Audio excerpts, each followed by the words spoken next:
Sí, buenos días. Estamos iniciando esta mesa de trabajo y este día, pero antes de eso, bueno, Gonzalo Rosero no nos acompaña, soy Francisco Rocha, pero debemos comenzar también nuevamente, aunque Verónica Rosero ya lo hizo en nombre de la radio, de su padre, de Gonzalo y de la empresa, de todos quienes estamos en EXA y la cadena Democracia, dar un abrazo solidario y a la familia de el ex alcalde de Quito, ex prefecto, ex legislador, ex candidato a la vicepresidencia de la República, el señor doctor Álvaro Pérez, quien ha fallecido el día de ayer en horas de la tarde y noche. Es una pérdida, un político con el cual uno diría se podía discrepar, pero también se podía conversar, y ha dado aportes, discutidos unos, aplaudidos otros, y reconocidos a través del voto por una inmensa mayoría de una vida política activa en pro del Ecuador, desde su propia visión, pero en pro del Ecuador y de la capital y de la provincia. Así es que un abrazo solidario a la familia Pérez Intriago y también a sus hijos, a su esposa. Eso queríamos manifestar, y estamos ya saludando aquí en los estudios al señor asambleísta Osvaldo Larriba para invitarle en cambio a un tema que es, yo diría, duro para el Ecuador, pero que nos trae con varias, yo diría, inquietudes, ¿no es cierto? La una es este ingreso de deuda de $1.000 millones de dólares a la caja fiscal, con una tasa de interés del 10.75%. Y todos han dicho, es para el presupuesto general del Estado, o sea, sirve para todo y no es expreso ni de inversión ni cosas por el estilo. La primera apreciación de esos 1.000 millones y qué significa. Bienvenido, doctor Osvaldo Larriba. Muchas gracias por la invitación, y realmente quiero sumarme pues a las expresiones de pesar por la muerte de don Álvaro Pérez. Nunca olvido pues el dúo que hacían pues con Patricio Romero. Con Patricio Romero, sí. Es decir, muchos alcalde años, prefecto, sí. muchos desde años el Partido de Liberal, ¿no? del Partido Liberal, luego pasaron creo que a la izquierda democrática. Patricio Romero. Patricio Romero, pero digamos gente que de buen talante, de respeto en su posición política, ideológica, que ahora se va perdiendo, ¿no? Es decir, sale alguien por ahí y le caen con toda la fuerza pues los opositores, y solamente por el hecho de discrepar. Eso no está bien, ¿no? Entonces las personas que tenemos una trayectoria política no olvidamos del ejercicio que han hecho, independientemente de que si hemos coincidido, ¿no? Claro. Con su posición política, pero hay que respetar a los demás. Hay que respetar a los demás, y eso nos está faltando, eso nos está faltando. O sea, se está olvidando, usted creería, en la política nacional. Así es, ¿sí? se está olvidando, ¿no? Y se priorizan otras cosas. Otras cosas se priorizan, digamos, el agravio, ¿no? El insulto. En Cuenca, pues, hay un representante del señor presidente de la República, no es representante de la provincia, evidentemente. Pues sale un grupo de ciudadanos con un manifiesto muy comedido al presidente de la República, pues les tratan de cadáveres políticos, de mediocres, de que no significan nada, pero les caen con todos los insultos habidos y por haber, ¿no? A un ex vicepresidente de la República, a ex alcaldes, gente distinguida de la ciudad de Cuenca, ¿no?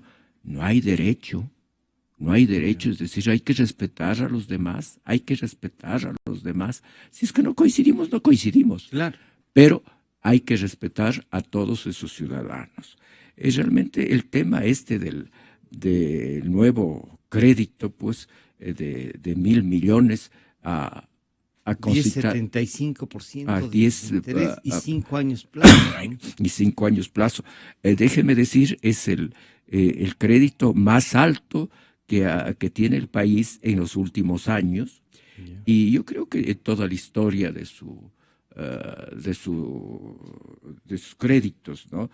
Pero a nivel latinoamericano es un crédito que llama la atención, ¿no? si comparamos con los créditos que obtiene el Perú, que obtiene Colombia, que obtiene Chile, en fin, todos los países, a tasas de interés que no llegan al 5%, ¿no? Y esto pues ahora con la tasa de interés elevada, un plazo mínimo para que pague pues el próximo gobierno a como dé lugar y entremos asimismo en una situación de incrementar el riesgo país por el incumplimiento de estas obligaciones. Lo cual vuelve más caro el crédito para el Ecuador. Para el Ecuador. Y no es porque el Ecuador lo quiera pagar. Claro. No va a poder pagar. No va a poder pagar en los próximos años. Porque estos créditos, sobre todo con la República Popular China, va a significar al país pues una carga excesivamente onerosa, ¿no? Y eso hay que investigar también. O sea, ¿usted creería que hay que hacer primero una auditoría general de la deuda? Yo creería eso, pero ahora. Ahora no esperar un próximo ahora gobierno. El gobierno y el señor ministro de Finanzas tiene que explicar, a ver, en qué condiciones nos están prestando. Y los que nos prestan no son los mismos que van a construir las obras. Si usted va a la provincia de Manabí, si usted va a la provincia de Esmeraldas, ¿qué comentarios existen entre las personas que se dedican pues a realizar las obras? Los contratistas, los subcontratistas, que ya va superando el 40% entre coimas, comisiones y conseguir estos contratos, ¿no? Eso tiene que investigar la Contraloría, eso tiene que investigar un grupo de personas que sientan el país y no dejar pues que ciertas personas cobren hasta por tramitar una factura, ¿no? Yo te doy cobrando, yo soy amigo de tal funcionario, te voy a dar cobrando, pero me das el 10% o el 15%. Hemos llegado a tal nivel de corrupción en el tema de la contratación pública que realmente ya nos llama la atención, ¿no? En Cuenca y en el Azoy, pues yo conozco al dedillo lo que pasa, lo que ha pasado durante estos últimos años. Pero asimismo me he cansado de hablar con el señor Contralor, de ponerle por escrito estas cosas y, claro, hay cosas que hay que seguirlas haciendo, evidentemente que seguirlas haciendo. No porque no me contestan un oficio yo me quedaré callado. No. Yo sigo insistiendo en estos temas porque no es posible que este país entre en una espiral de corrupción como pasó pues en Argentina, pasó en Brasil, está pasando en Venezuela y aquí en el Ecuador pues no es nada, no está oculto lo que está pasando, que está pasando. Para ponerle un ejemplo, nadie investiga el tráfico del oro, que dijeron que son 400 millones de dólares de la provincia del Oro, parte pues de la provincia de la Azuay en Ponce Enríquez, en el cantón minero que tiene la provincia de la Azuay, 400 millones de dólares. Y les cogieron presos a una familia, creo que Marche, alguna cosa de esas, pero ya son algunos meses.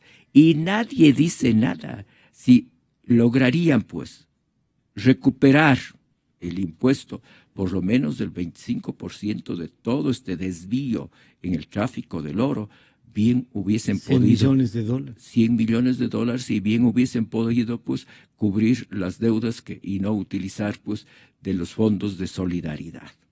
Está con nosotros vía telefónica desde la ciudad de Guayaquil ya el señor doctor Fidel Márquez, el economista Fidel Márquez, a quien le saluda Francisco Rocha, está en nuestros estudios el asambleísta Osvaldo Larriba. Y hemos comenzado esta mesa de diálogo, economista Márquez, analizando un poco primero este crédito de $1.000 millones a una tasa de 10.75 a 5 años, y a este ingreso al presupuesto general del Estado, o sea que es para lo que necesiten en el presupuesto. Y claro, el señor asambleísta Larriba nos dice, miren, esto necesita una auditoría, hay que investigar, tienen costos que van vinculados con proyectos también, y en general la deuda, él ha dicho.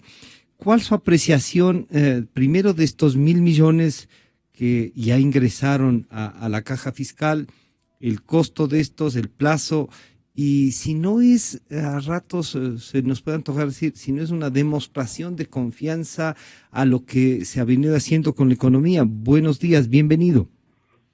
Buenos días, Francisco, y buenos días a la asambleísta Larriva.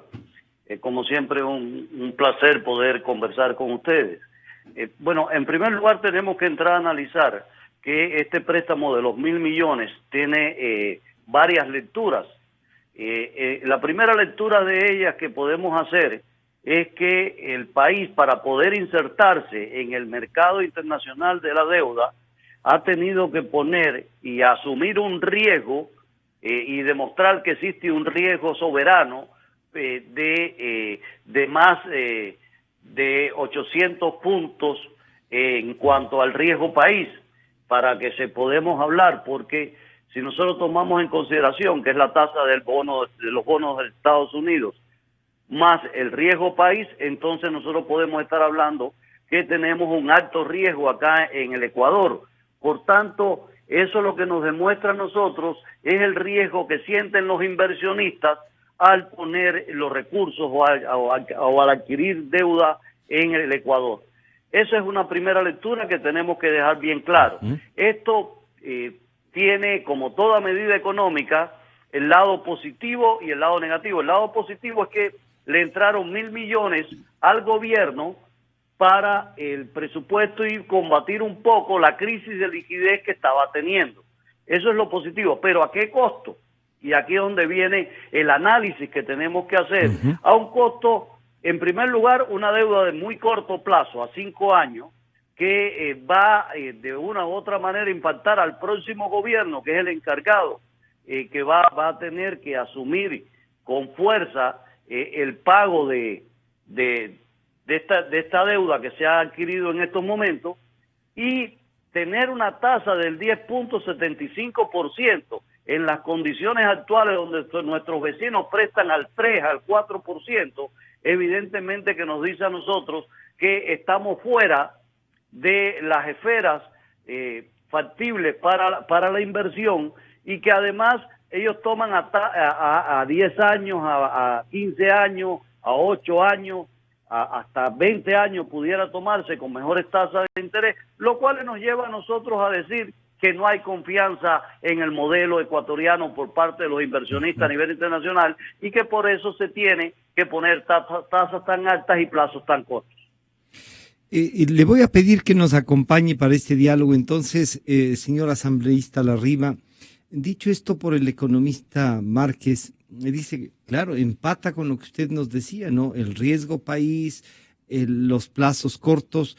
Esto tiene que ver entonces con algunos cuidados que deberíamos tomar como país frente y pedirle al gobierno nacional que frente a estos 10 meses que le quedan, un poco menos, unos días menos, debe limitarse ya en su accionar, o debería presentar un plan de reactivación, un plan, que incluso, como dice el ex vicepresidente Dajic, que cambie de rumbo al Ecuador. ¿Qué piensa usted, doctor Larriva?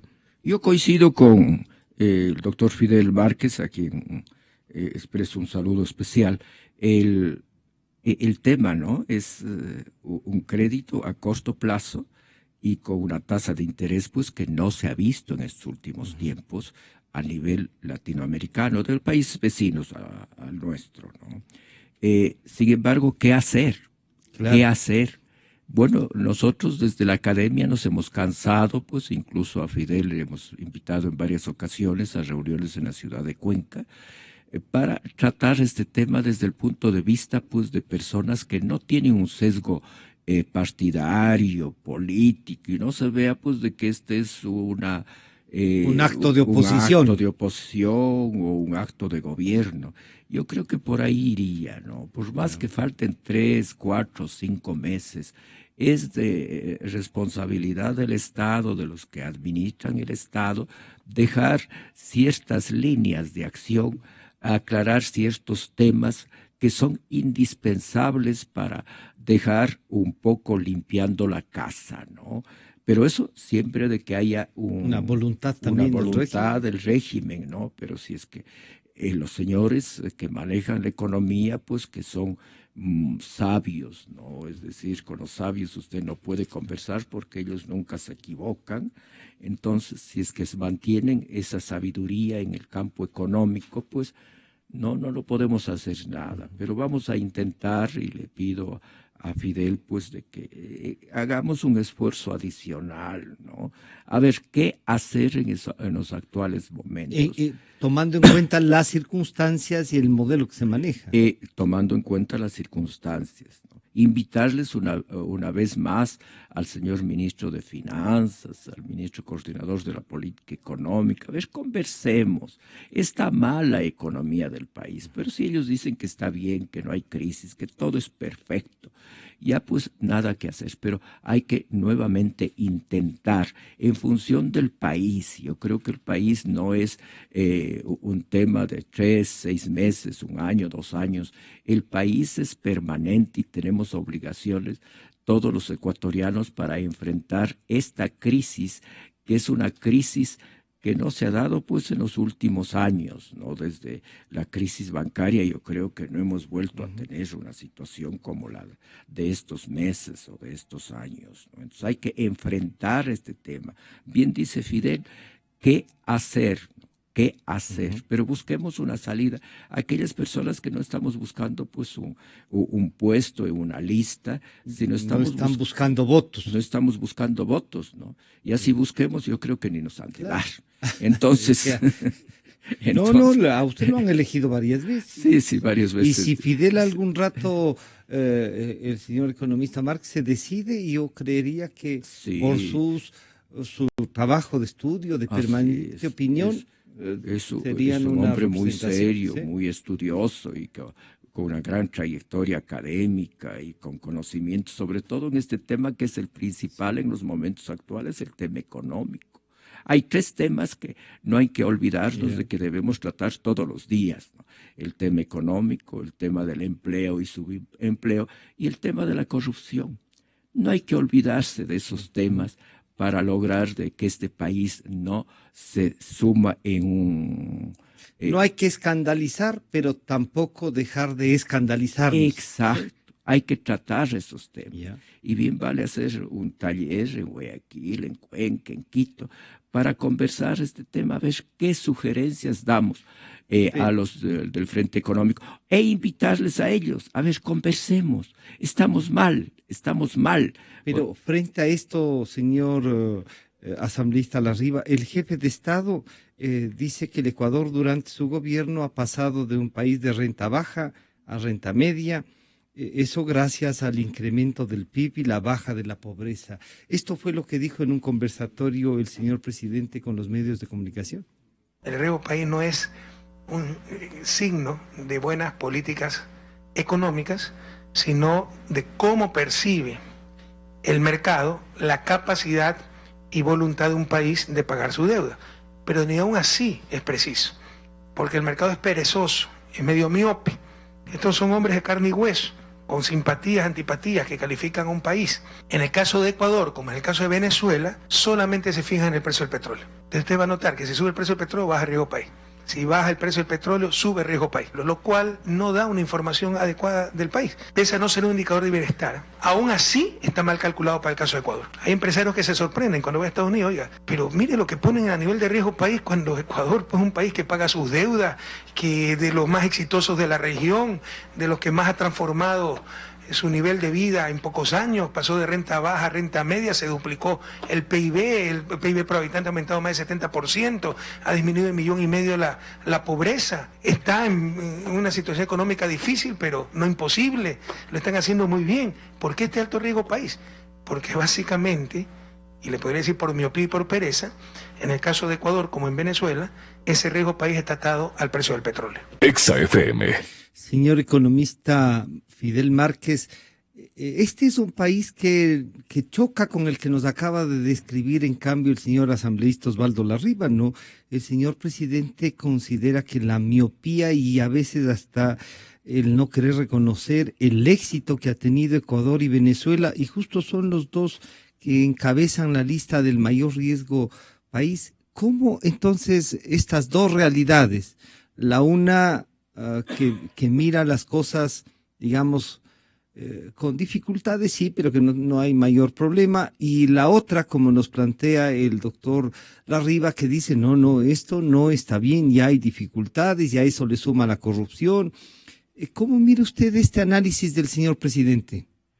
Sí, mira, el señor presidente tiene razón cuando dice que el riesgo país parte de posiciones o de análisis que se hacen por personas, y son percepciones. Y por tanto tienen un alto contenido subjetivo a la hora de hacerlo. Pero también hay elementos dentro del riesgo país que no son solo, están relacionados con la estructura y las coyunturas de cada momento, y se hacen los análisis, y tiene por tanto, por ejemplo, en el riesgo país hay que entrar a analizar la solvencia del país, la liquidez, el índice de liquidez que tiene el país. Hay que entrar a analizar la situación ante la deuda externa, qué tipo de deuda se contrata, cómo se están contratando esas deudas, para qué se utilizan las deudas, cuáles son los cambios de política económica que se hace, el gabinete económico tiene credibilidad o no tiene credibilidad. Son toda una serie de indicadores, son como 70, 80 ítems que hay que entrar a analizar ahí, y que uno cuando hace los análisis de riesgo país se da cuenta que son análisis que, si bien y otra realidad, nuestro país tiene una estructura económica atada al precio del petróleo. Eso no lo podemos negar nosotros, y son cuestiones de la realidad donde tenemos que hacer, además, cómo está la situación socioeconómica, sociopolítica en el país, y son indicadores que de una u otra manera nos van diciendo en el mercado de los papeles soberanos, si vamos a referirnos al ENVI, que es al que hace referencia al presidente, pero existen otros, el índice global de riesgo del país, que son indicadores mucho más completos y que también nos dicen a nosotros por dónde anda la tendencia. Que por tanto nosotros acá lo que tenemos que decir, si hay un problema, y ese problema tenemos que buscar cómo lo enfrentamos. La crisis de liquidez que ha tenido el Ecuador es un problema objetivo, eso no es percepción en el mercado. Nos está faltando recursos, y el propio presidente lo reconoció. Entonces, bajo estas circunstancias nosotros tenemos que decir, en las medidas que se tomaron desde el punto de vista económico para que la liquidez no se viera más afectada, para evitar salida de capitales del país, porque fundamentalmente está en eso, nosotros teniendo como principio que estoy de acuerdo en que el país debe tratar de retener los capitales para que sean invertidos acá, pero no con prohibiciones, sino con condiciones que posibiliten que se haga una inversión en la esfera real de la economía, y atraer además inversiones extranjeras que vengan a la esfera real de la economía y no a la esfera especulativa. Entonces, esos son elementos que nosotros tenemos que tomar en consideración. Y qué mejor defensa de los capitales nacionales que permitir la promoción para las exportaciones, porque esas exportaciones son las que nos traen verdadero dinero fresco sin que tengamos que endeudarnos. Entonces, ahí hay que entrar a analizar si el papel de la salvaguardia ya cumplió su objetivo, si ese objetivo que cumplió inicialmente, como parar los choques externos que teníamos, nos facilitan o no el país. Son cuestiones que nosotros tenemos que entrar a analizar y decir, ya hasta aquí las salvaguardias llegaron, se quedan estas no, y esto es importante para promover exportaciones. Y de lo que nos ha planteado también en esta mesa el señor asambleísta Larriva es una auditoría general de la deuda. ¿Nos permitiría que reperfilar esta deuda, iniciar una negociación o un plan como sugiere el ex vicepresidente Alberto Dajic, diciendo, a ver, vamos a pedir a los multilaterales un crédito que nos permita un poco reestructurar la deuda, reperfilar, como ustedes suelen decir, economista Márquez? Sí, yo creo que sí, y además yo creo que lo primero que tenemos que hacer es plantearnos la deuda con China, toda, tanto la deuda como deuda que reconocida por el gobierno, como las ventas anticipadas de petróleo.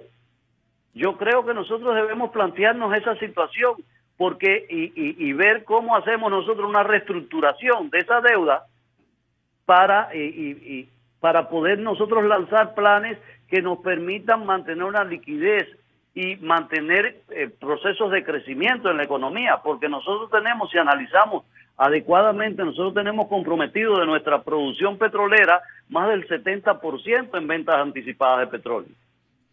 Señor doctor Larribe, entonces el Ecuador, si entra en lo que usted nos ha sugerido en esta auditoría de la deuda, ahora, no cuando venga un nuevo gobierno o capaz que se reinstala el mismo pero con otra persona, esta auditoría nos llevaría incluso a encontrar que hay una deuda legítima o ilegítima, como llamó al inicio de su periodo el señor presidente Correa. Seguro estoy de que van a encontrar algunas Sí. cosas, ¿no? Es decir, la deuda, ¿para qué se contrajo la misma? Uh-huh. ¿Qué se hizo con esa deuda? ¿Quiénes nos prestaron el dinero? ¿Quiénes compraron por anticipado el petróleo? Todo eso tiene que ser investigado, ¿no? Pero con la seriedad, con la responsabilidad que tienen los administradores de la cosa pública, ¿no? No es posible de que si alguien les dice alguna cosa, pues se ponen hecha una fiera, ¿no? No. Solo el descrédito, con el descrédito, tacharle que este es de la partidocracia. No, conversemos, veamos para qué se pidió la China, qué banco nos prestó, qué pasó con ese dinero, qué hidroeléctrica se hizo, a qué costo se hizo esa hidroeléctrica. Todas esas investigaciones que no son difíciles hacerlas. Pero hay ambiente tanto político como económico para el país. ¿No será una mala señal que nos dé estas percepciones también de riesgo país, que digan, además de todo lo que le está faltando, si está atado, como dice el economista Márquez, nuestra economía al precio del petróleo todavía, además de esta investigación no generará más alboroto en la percepción y el riesgo país se dispara? Bueno, este alboroto se puede incrementar cuando uno trata de ocultar las cosas. Pero más bien si se trata de transparentar esta información, pues el alboroto puede disminuir, ¿no? Pero si usted trata de seguir cubriendo este tema, incluso pues dedicado a una campaña electoral con un ánimo de lograr pues un nuevo éxito en este campo en el febrero del 2017, pero no con el ánimo de mejorar la administración del Estado, sino para cubrir tanta trafacía que se ha producido por parte de algunos funcionarios, ¿no? Entonces, se nota claramente el afán que tienen algunos grupos de poder, algunos aparatos de poder para lograr de que no se sepa nada y evitar de que algún momento se sepa, pues ya después de las elecciones de febrero del 2017. ¿Usted cree que hay la posibilidad, este momento, desde la Asamblea, de que algo se pueda hacer? Por ejemplo, si va a enviar otra reforma tributaria, como alguna gente piensa que podría venir, ¿se puede utilizar eso si envía o el informe cuando vayan a decir qué pasa con la ley de solidaridad, para tratar los temas económicos y estos problemas que ustedes lo ven? No hay ninguna posibilidad. En la Asamblea Nacional no hay ninguna posibilidad. Yo cometí un desatino, entre comillas, de pedir de que se le invite al señor ministro de Finanzas al seno del Pleno de la Asamblea para que informe sobre la deuda externa, sobre las tasas de interés, las ventas del petróleo. 70 legisladores votaron en contra sobre una información que es elemental, que tiene que darle un funcionario al país a través de la Asamblea, evidentemente. No se logró, es decir, hay una barrera ahí y todo se vota y todo se niega, ¿no? Entonces, a través de la Asamblea no creo que se logre nada, ¿no? Pero si hay un movimiento ciudadano, un movimiento de los grupos de oposición que les vea pues dedicados a sí mismo a hablar bien de sus candidatos y no pensar en la política. Hoy voy a hablar con don Patricio Donoso, ¿no? Que es mi amigo, colega del asambleísta, le voy a decir, mira, Patricio, date cuenta lo que te están haciendo, ¿no? ¿no? Yo no es que esté a favor de don Guillermo Lasso de ninguna manera, no es que no soy miembro de Creo, ni lo voy a hacer, pero sí me molesta, ¿no? De que se dejen cosas indispensables para el país y se dediquen pues a irse en contra de cuestiones, hablando todavía del feriado de 1999, ¿no? Caen en una especie de cortina de humo una cortina del momento. Entonces, claro, a los señores de Creo parece que no tienen mucha perspectiva de lo que se trata de hacer, ¿no? Pero por lo menos que reclamen, pues. Por lo menos que reclamen, que digan algo. No dicen nada, porque más les interesa candidaturas a nivel de asamblea, en las distintas provincias, grupos que se van conformando, que no está mal. Pero porque tienen que organizar que organizar su partido. Pero no pueden perder la perspectiva de la política por dedicarse a temas importantes, pero no los más importantes. Señor economista Márquez, fíjese usted cómo se va a mezclar el tema de la campaña electoral con la posibilidad de enfrentar un programa económico que dé respuestas. Hace, no sé, ayer o antes de ayer los medios hablaban de que 344 millones de dólares sería la reducción del gasto de los hogares, o sea, se redujo el gasto de los hogares. 1.000 millones más de deuda. El señor economista Larriba nos decía, solo cobrando el impuesto real del oro que no han pagado, tendríamos 25 millones de dólares, que podría significar algo de lo que la ley de solidaridad sería. ¿Cómo podemos plantear? Y ahí la academia, ¿cómo puede ayudar a que no solo los candidatos a la presidencia, a la asamblea, sino que el propio país entre en una línea de razonar para que fijemos miradas también a resolver el momento actual y no solo la campaña electoral? Sí, yo creo que en esto es importante que la academia, como decía el asambleísta Larriba, discutamos y empezamos a poner y a involucrar a la población. Y yo recuerdo algo que, para haciendo memoria, los movimientos que se dieron a nivel internacional en la década de los años 80 y después por el año los años 90, y recordaremos Jubileo 2000, cuando se dio todo ese movimiento a nivel internacional para discutir los problemas de la deuda, que eso fue un movimiento prácticamente que involucró a todos los sectores, desde la iglesia a todos los sectores que de una u otra forma empezaron a discutir la problemática de la deuda en los diferentes países, nos pudiera llevar a nosotros a plantearnos acá en el Ecuador la necesidad de que la ciudadanía empiece a discutir, bueno, ¿cuáles son nuestros principales problemas coyunturales en estos momentos en la economía? ¿Por qué está bajando mi consumo? ¿Por qué cada vez que voy a los mercados tengo que de una u otra manera ir desembolsando cada vez más recursos y mi horizonte presupuestario se me disminuye? ¿Por qué? En otras palabras, ¿por qué mi salario real está disminuyendo? ¿Por qué tengo yo en estos momentos que buscar y enfrentar situaciones donde la calidad del empleo, después de haber tenido una mejoría, y eso hay que reconocérselo a este gobierno, haya tenido una mejoría importante, vemos un deterioro en la calidad del empleo en los últimos tiempos? Entonces, esas son cuestiones que yo creo que tenemos que plantear. ¿Y qué soluciones podemos buscar y podemos plantear nosotros ante esto? ¿Cómo se puede adaptar efectivamente la alianza público-privada?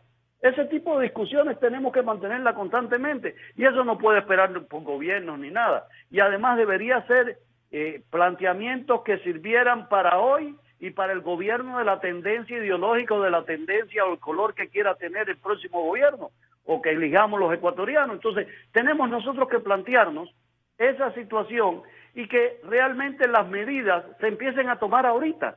No esperemos nosotros que las medidas tengamos que esperar dentro de 10 meses para que empiecen después los 100 días y después más. Y cuando veremos, perdemos 2 años más en la economía del país y en aumentar la calidad de vida de la población. Pero esto no significaría también que renuncian a determinado discurso y eso podría afectarles en su, digamos, su necesidad de ir en busca de una reelección y permanecer políticamente en el gobierno. Pero el problema está que partamos del principio, ¿cuál es el objetivo del político? ¿El poder por el poder o el poder para servir al pueblo? Yo creo que de ahí debe partir el principio ético del político.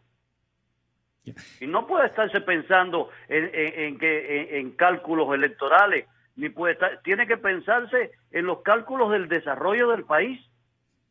Si queremos nosotros, los países se desarrollan bajo esos conceptos, donde permanece un acuerdo nacional. Vamos entonces a plantearles una cosa. El ex subgerente del Banco Central y presidente y expresidente del Instituto Ecuatoriano de Seguridad Social, en un diálogo aquí en Democracia nos decía que él cree que este segundo semestre ya va a mejorar.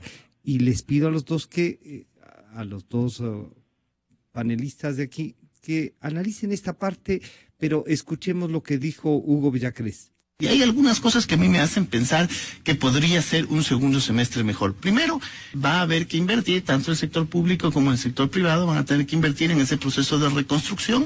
Segundo, usted tiene un precio del petróleo, no el que quisiéramos los ecuatorianos, que seguramente quisiéramos, entiendo yo, todos los ecuatorianos, seguir teniendo precios altos, pero al menos usted tiene ya estabilidad. Ya tiene, se ha estabilizado entre los 40 y los 45. Así va los últimos 45 días, valga la redundancia, entre 40 y 45 dólares, lo cual le permite ya planificar. Porque usted dice, tengo ya un petróleo que al menos me quita algo de incertidumbre. Es importante también que la banca privada ha dicho que al fin va a contribuir con el país. En la lectura de las cifras usted ve que el primer semestre, la banca privada, el primer semestre de este año, tiene menos utilidades que el primer semestre del año anterior. Entonces yo supongo que los accionistas de la banca privada les dijeron a los administradores, hermano, por favor suelte el billete, que si no, no estoy recibiendo utilidades. Tengo la impresión de que dijeron, saque el billete de la reserva porque se están gastando. Por lo que sea, pero le dijeron, mis utilidades están siendo menores que el primer semestre, entonces suelte el billete, permita que los camaroneros, los bananeros, todos aquellos que te fueron a pedir crédito antes y no les diste, ahora sí diles, vengan nomás. Exa FM. Señor economista Márquez, esta es una visión de un economista que ha acompañado estos años al gobierno y que entonces lo ve positivo, ve que la banca ya, según lo que nos ha dicho, 10.000 millones de dólares más, y claro, también dijo el director de la Asociación de Bancos Privados. ¿Usted tiene esta sensación en cambio distinta? Mira, ahí tenemos que entrar a analizar. De acuerdo a las tendencias, los análisis que he hecho y estudios que he revisado, para el segundo semestre, nosotros vamos a cerrar el año con un decrecimiento alrededor del 2.5%, negativo, menos 2.5% de crecimiento del Producto Interno Bruto, es decir, vamos a cerrar el año con decrecimiento del 2.5%.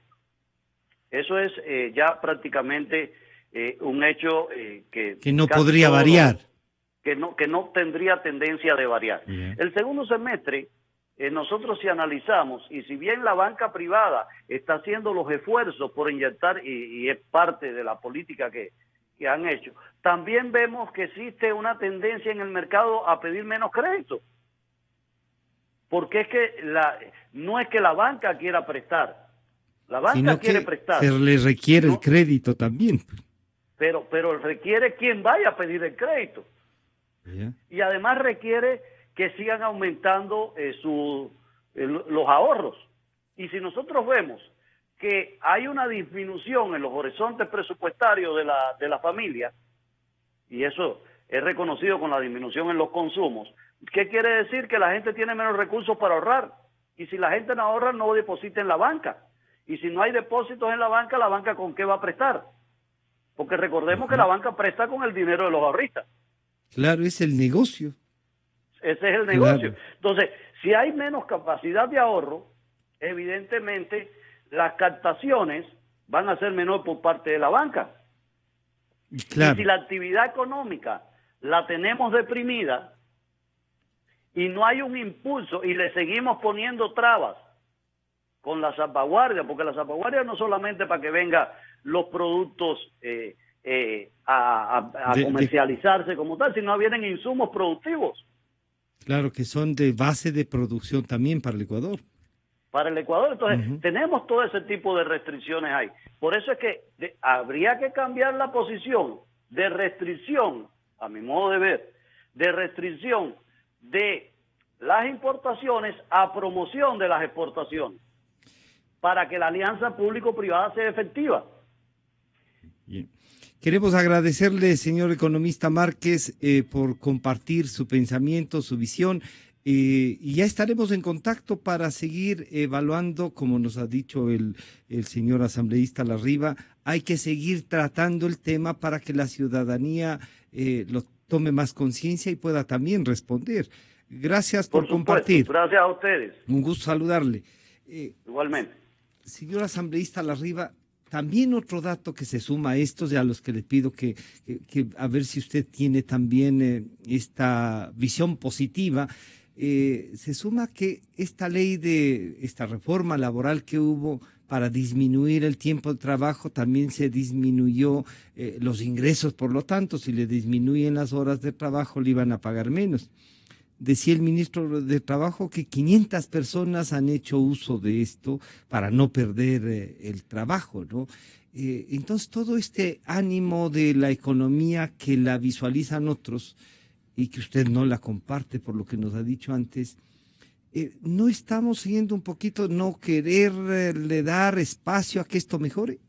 No, nosotros impulsamos pues a buscar espacios para que mejore la economía y por eso estamos intentando pues reuniones, repítolo, con ningún matiz partidario, pero con el ánimo pues de mejorar esto. No puede el país, como dice Fidel, esperar 10 meses o esperar un año más para buscar soluciones o salidas, ¿no? El país necesita urgentemente algunas salidas, ¿no? En el tema, por ejemplo, del subempleo o el desempleo, yo veo pues lo que se está haciendo es creyendo que todo este grupo de personas que se han dedicado al microtráfico, a la delincuencia, son gente que tiene trabajo.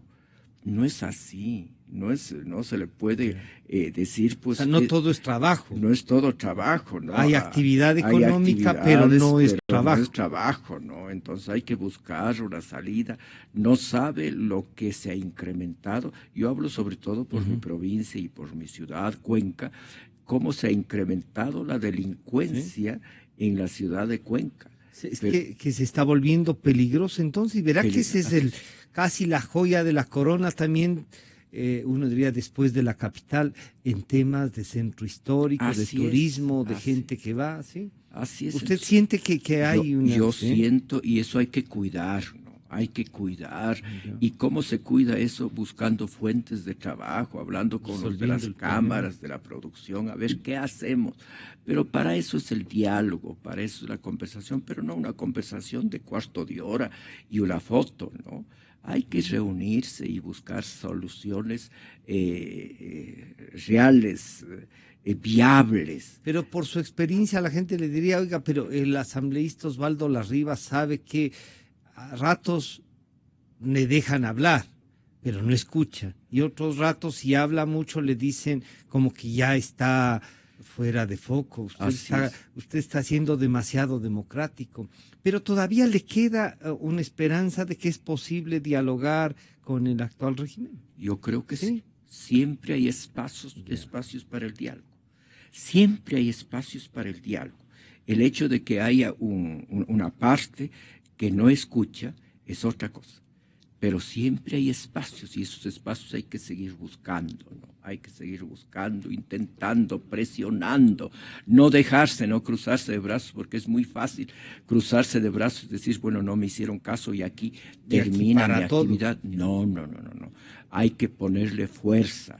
Mientras más dificultades tengamos, hay que ponerle más fuerza, más ánimo para buscar soluciones para este país que nos ha cobijado y nos seguirá cobijando el resto de nuestros días y que merece todo el respaldo, todo el ánimo para sacar de sus dificultades. Siempre hay esos espacios y los mismos tienen que ser buscados por los políticos. ¿Usted insistirá en pedir un informe que evalúe toda la deuda? Sí. ¿Va a insistir? Yo he pedido, digamos, ya por intermedio de la señora presidenta, que asimismo en las perlas que yo siempre escucho ahí en la asamblea, ayer decía pues la señora vicepresidenta, la doctora Rosana Alvarado, dice esto no hay que hacer constar en la ley de régimen parlamentario, porque dice es un derecho que tenemos todos los ciudadanos a transparentar la información. Le digo, vaya, entre mí nomás, claro, no puedo ponerme a discutir con la señora vicepresidenta, pues pero son hasta paisanos. Somos paisanos y todo lo demás, pero ahí tiene, y a nosotros nos hacen seguir todos los trámites para solicitarle a la señora presidenta de la Asamblea que tramite una solicitud para que nos informe, pero no el señor ministro o el señor jefe departamental, el último funcionario que no nos da ninguna respuesta. Tenemos que pedirle a través de la presidenta de la Asamblea. Entonces choca con el argumento de doña Roxana que tenemos derecho. Que tenemos derecho, y eso es cierto. La Constitución nos da ese derecho, pero decía don Ángel Vilema ayer, por ejemplo, que dice 2 meses y medio no me responden tal solicitud. Ya le iba a decir a don Ángel Vilema, así mismo, pues ha tenido suerte, 2 meses y medio apenas. Yo tengo 6 meses en algunos trámites que no me responden, pero no me responden porque ellos creen que yo me voy a cansar de seguirles exigiendo un informe, no al asambleísta. Yo sé perfectamente lo que están haciendo estos cleptómanos en la provincia de la Suay. Lo que yo quiero decirles que me den la información oficial para dar a conocer a los azuayos que han esperado durante años esa información y que no la tienen. Queremos agradecer también al señor asambleísta Osvaldo Larriva, que ha compartido su visión y sus preocupaciones, adicionalmente a sus aspiraciones de cómo resolver el momento económico que vive el Ecuador. Muchas gracias por acompañarnos. Han estado con nosotros el señor asambleísta Osvaldo Larriva y el doctor Fidel Márquez. Enseguida volvemos. XFM y Democracia AM encarnamos la libertad de expresión con periodismo crítico.